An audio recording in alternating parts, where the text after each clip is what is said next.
It's only been a little bit since Modern Warfare 3 Zombies has come out, but we've already gotten a couple of balance patches to the game that have changed the meta of the weapons in Zombies, and I've made a list of like the best guns in the game already, but this is going to be a new updated list after the patch and in the brand new meta. And also, I have adjusted and tweaked a lot of the builds that I've had in that original video, so this is going to be a lot more updated one to what is currently offered in Modern Warfare Zombies, but these are going to be the top 15 most overpowered weapon loadouts that you can run. Keep in mind there will be no wonder weapons on this list. Those don't really count. All of these weapons will be available in the create a class or through traditional means, and also many of these weapons cover different strengths and have their own weaknesses and whatnot, so picking the weapon and build that's the best for you, I highly encourage, and you can pause the video and build your weapons as we go along, but these should give you a wide variety of tools that you can handle a bunch of different situations. I'll explain what each weapon is good at and so on. Obviously, the way damage scaling works in Zombies is every weapon is going to unlock its full potential once it's a legendary rarity and has been tier 3 pack-a-punched, so just assume that goes for all of these builds in the game to unlock its full potential.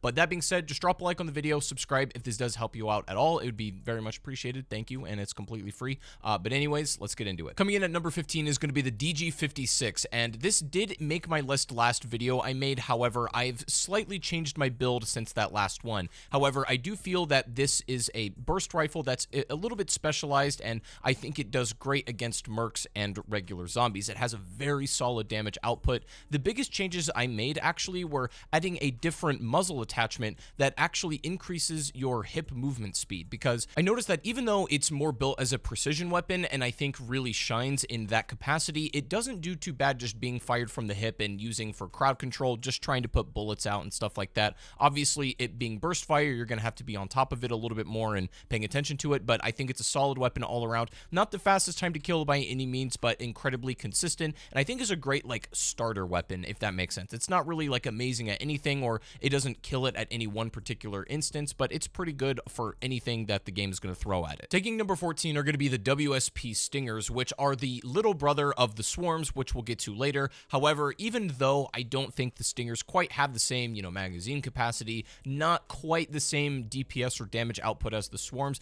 they still have their place because I think they're good at just about everything the Swarms are. However, the movement speed you get from these is insane. It is incredible. You can move, like, it feels like you're sprinting at all possible times, and like the hip walking speed is honestly maybe a little bit too much at times. With stamina up, it gets even more ridiculous, and if you just, really value mobility and stuff, I think that these are an excellent choice. They definitely stand out for this reason in particular. It's a great attribute to have. This build is slightly different than my last one, although I think this is the one that I feel is most suited for zombies. Coming in number 13 is going to be the Bass P from Modern Warfare 2. Now, fun fact, all of the Modern Warfare 2 weapons were completely reworked in terms of their numbers, their damage output, etc. Because I believe Sledgehammer wanted to tune down the MW2 weapons as to not make, Modern Warfare 2 dominated meta. They wanted their new weapons to really shine, and that is still true. The Bass P doesn't have like the craziest time to kill or anything, but what I like about it compared to many of the other MW2 weapons, specifically the PDW, I've taken that off the list because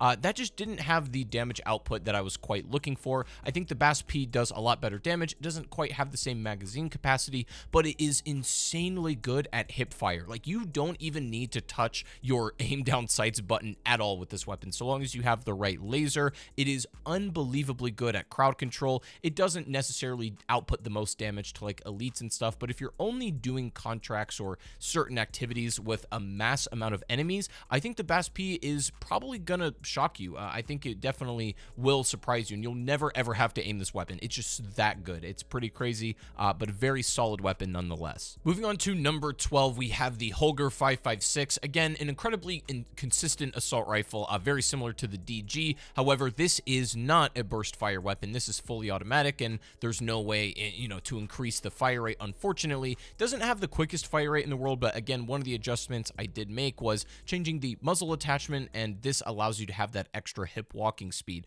You may be a little confused why I'm adding this one on because it says it adds melee damage, which it does, but that's a completely irrelevant and unimportant stat. The point is you'll actually be able to walk faster when you're not ADS'd, and I think ADS speed and hip walking speed in zombies is of the utmost importance, especially, considering when you get into stuff like the tier 3 zone where your movement speed really counts, being able to outpace those zombies. That's one of the most important things ever. Admittedly, not exactly exactly the fastest time to kill on a weapon, although I do feel that it's great at just about everything in the game. For really specialized circumstances, I think there's better choices out there, which we'll get to, but for a general, easy to get into weapon, the Holger, you can't really get much better than that. Coming in at number 11 are the dual Renettis, certainly a bit more of a specialized weapon, and I think is best at crowd control. Like, that's really where you want to use this thing, and I've made a few adjustments to my last build, most notably in the barrel and also the magazine. I actually swapped for the highest capacity magazine. Even though you do trade off a little bit of movement speed, I think that extra damage output is worth it.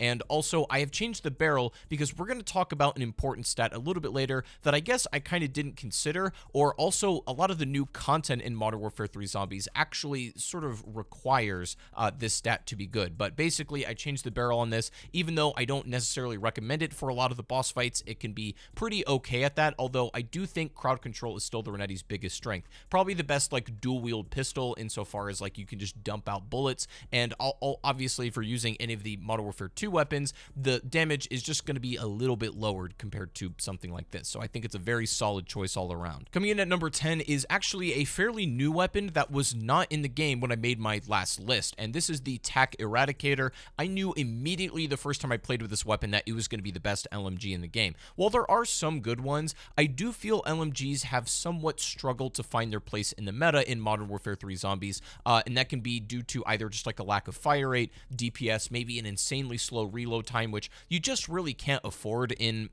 Modern Warfare Zombies a whole lot. However, the TAC Eradicator's kind of got it all. It's got insane damage, very good rate of fire, pretty solid reload. It plays sort of like a hybrid AR LMG, not to mention very pretty iron sights that aren't obstructive. You don't need a red dot or any other optic for this. It's incredibly good on its own, and I just think all around it is easily the best LMG in the class so far. They may add some new ones to the game that perhaps may surpass the TAC Eradicator, but this is like, it'll shock you how good this one is compared to the other LMGs. I guess we just didn't really know until they added this to the game how good they could actually be, and how obsolete it makes a lot of the other ones. The MW2 LMGs, forget about it. This is the way to go. Coming in at number 9, we have the RGL-80, aka the War Machine, aka perhaps the biggest glow up of a weapon in Zombies history, which was absolutely useless back in Black Ops 2, has become moderately successful in Modern Warfare Zombies, and beyond moderately, I think it's actually a pretty damn solid weapon. It's not the most applicable thing to a lot of scenarios. I do feel this is ultra specialized for a couple of cases. I think crowd control is excellent. One of the things you do have to consider with this is the fact that the smoke can obstruct your vision, so even though it's demolishing things wherever you're just, outputting rounds, you actually can't really see a whole lot what you're doing, so you just need to trust and make sure that you're blowing everything up in your path. It doesn't do that good against bosses, and specifically the worm bosses is not really a great weapon to go to unless it's your secondary and you're just using it, to keep zombies off of you. That's pretty much the best thing that it's good at. Of course, it goes without saying you can't customize it, but it is a good weapon to use in this current meta. Next up, coming in at number 8, we have the MTZ, which I don't really know why it took me so long to get around to this gun. It's been in the assault rifle class the whole time, and for some reason, I just completely ignored it. I don't know why. I genuinely couldn't tell you, but it's pretty good, and I think I made a mistake by sleeping on it. Now, it isn't my favorite assault rifle. We'll get to some of those better ones a bit later, but it is very excellent, and I think specifically it's a good cross between a lot of the strengths of the ARs like the Holger and stuff like that, just being incredibly consistent, but it also has the fire rate and the hip fire strengths of something like the Bass P, so it's going to hit a little bit harder than the SMG class, maybe not the same, magazine capacity, but I think it's the perfect hybrid between those two. It's also exceptionally good against anything merc based. So for some reason, if you're doing a lot of human merc based contracts, the MTZ is probably one of the best ways to go. It's got incredible range, very good fire rate, great DPS and damage output, and also I have modified the weapon a little bit to make it so that the hip fire movement speed is going to be a little bit better as well. You don't need that melee damage that you get on this, but this is pretty much the only way to increase your hip walking speed. Not to be confused with our earlier weapon, number 7 is going to be the Bass B, not the SMG. This is actually a new weapon in Modern Warfare 3 that is not a submachine gun at all. This is a battle rifle, and basically the only battle rifle on this list, because all of the other ones are complete garbage. Now, what makes this one any different is the fact that, number one, it's basically full auto already, and it has a very good damage output. Don't know why the battle rifles are just so bad in Zombies in this game. Like, it's incredible, but this is the exception to the rule, and with the right attachments, I think it can be an extremely viable weapon. Its strengths are the fact that it really doesn't have much damage fall off. So if you're shooting something at range, aka maybe some of the worm boss fights, either the one in the Act 4 mission or even the Red Worm, you can be pretty far away and at a safe distance and still deal pretty good damage. There are some weapons that beat it up close, obviously, but I think, you know, if you want to play a bit more safe and would like to play, you know, a bit of an anchor role, a bit more distant, stuff like that, methodical, the BAS-B is actually a really solid choice, and it does incredible damage to stuff like special enemies and elites, even in the tier 3 zone. Very, very viable option with this. Coming in at number 6, we have the MCW, which also appeared on my last list, but I've made quite a few adjustments since that last build, and these ones I really do feel take it to the next level. Now, not only does it cover all of the previous strengths of a lot of the other ARs, where it's just good at every kind of contract you can give it, but I also think that it cuts a step above and can really take on some of the endgame content in MWZ, such as, you know, either the Red Worm or the Act 4 Worm as well. It does very good damage output against these, and the reason for that is a slight adjustment to the barrel where it's going to extend that bullet velocity and damage range. Now, you might be asking why you would want to extend range in Zombies, because a lot of your, you know, fights are going to be within like 10 meters or so. Zombies are very close to you, etc. But when you're fighting something like this worm, similar to the BAS-B and a lot of its strengths, you can be farther away and still deal a lot of damage, and I think that actually makes a pretty big difference on this weapon. I felt that it was significantly stronger after changing these attachments. So we're going to be breaking into our top 5 here, and all of the weapons beforehand are really good, but don't get me wrong, but everything from here on out are probably what I consider to be the best guns in the game, hands down, or otherwise are really good at one specific thing. And so if that seems to suit your needs, then feel free to build it, obviously. But coming in at number 5 is going to be the only shotgun worth talking about, which is the Lockwood 680. It's very interesting. Shotguns are basically null and void in MWZ, which is completely opposite from Cold War Zombies weapon balance, where shotguns absolutely dominated the meta. This is not the case. However, the Lockwood 680 may be the exception to that rule, and the reason for that is because it has a couple of specific attachments that make it worth using against elites. It's very good for, like, you know, up close damage output. That is going to be most specifically the 12 gauge slug round shells, and this makes a little bit more of like a concentrated shot, that instead of the, you know, normal buckshot or like spread shot rounds that your damage is going to be kind of going all over the place, this is a lot more of a precise, you know, damage output, and I think that is fundamentally what makes this weapon viable. Without it, I think this would fall by the wayside. The other attachments extend the weapon's viable damage range, which is incredibly important, and also slightly increase its rate of fire, which thus in turn increases its DPS, which is everything in Zombies. That's practically the most important stat insofar as like this specific game mode is concerned. So I think it's a good viable choice, and if you're looking for a shotgun that's really going to do it for you, I feel like this is the only one. Everything else is just kind of not it. It really struggles. Coming in at number 4, we have practically the definition of specialized or niche, and this is the XRStalker sniper rifle. Yeah, sniper is cracking this list, and the reason for that is, well, I'll just let you watch. Like, you can see what this is doing for itself, and so I feel like its strengths should be pretty apparent. This does one thing and one thing only, which is absolutely annihilate health bars, either through bosses or special enemies, what have you. The thing it is not good at is overall crowd control, obviously. It doesn't shoot very fast at all. You can have attachments that will make it shoot slightly faster, even though for a weapon like this, I feel like that doesn't matter a ton. The attachments are a little bit tricky on this, and I don't think they matter too much. Really, the biggest choice is your selection of optic, and then also any attachments that can make you ADS quicker, or, you know, stuff like that is pretty good. You can even extend its magazine size if you really want to, but I don't think you'll need it. It's good at one thing and one thing only, and it's bad at everything else. So I can only recommend the XRStalker for certain situations, which is hunting down elites and or special enemies and bosses. That's pretty much it, but it's pretty crazy nonetheless, and doing these things to bosses I feel like there's a high chance this weapon may catch a nerf. Now, before we get to our top 3, I want to give a quick honorable mention to the Tonfa melee weapon. This is, you know, pretty damn good for what it is. I think you could just go around and smack zombies, which is pretty good at crowd control, and it can deal with elites. Like, don't sleep on this thing. Probably one of the better melee weapons in the game, and certainly worth picking up if you come across it. Also, I do want to mention the crossbow, even though I'm not going to put it on this list. It would have appeared, but Treyarch nerfed its damage in the high threat zone by 84%.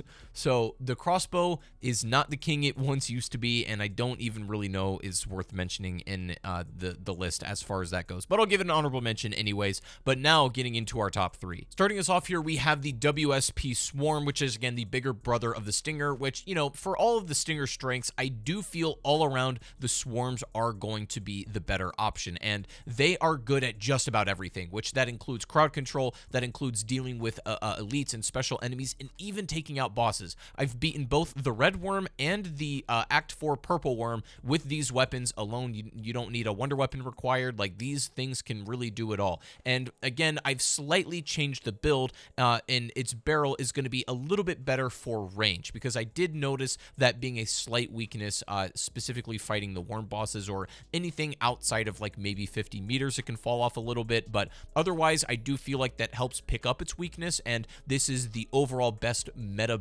build of this gun in particular. So coming in at our number 2 spot is perhaps the most interesting gun on this list, even though it's just an assault rifle. Like, it just seems like a random, you know, AR that, you know, probably solid damage, very good all around, stuff like that. But no, this has a very odd quirk that I think really separates this gun out and makes it one of the best weapons in the game, if not by far like the best AR at least. And this is going to be the SVA, which again, kind of like the MTZ, has been in the game since the beginning, and I sort of slept on it. But again, its quirk is really what makes this thing unique. And so let's talk about it. The SVA is very similar to the MCW in terms of how they feel and how they shoot and stuff like that, but it also has a single fire mode. And you would probably be asking, like, why the hell would you ever use that? For some reason, the SVA in single fire, if you're tapping it like correctly, can shoot faster than it does in full auto. So that means you can literally dump out more damage in single fire than you can by full auto spraying it. Now, that does require a little more user input on your part, making this weapon a bit more specialized and even difficult to use. It can be a little tricky to be constantly tapping that consistently, but if you feel like you can do that, you can be dealing more damage than like any other AR. And just like the Swarms, you can take down the Red Worm boss with this, as well as the Purple Act 4 Worm, very, very viably. And again, the attachments that I put on this also have that increased hip walking speed. You've got a very good magazine size, great reload time, everything like that. I think the SVA has slowly but surely become one of my favorite weapons in zombies. Go try this build out, and again, run it in single fire, run it in full auto, and see what you prefer. You can obviously use this in full auto, and it's still really good, but if you use this optimally at its full potential in single fire, it does become one step above compared to the rest. So very interesting weapon there. But coming in at our number 1 spot is the Untouched King. Despite it being slightly adjusted in balance updates, I still think the dual wield tiers are going to be the best gun in the game overall. I've not really changed much compared to my last build. I do think the barrel and its extended damage range is obviously nice, and of course the most important attachment on this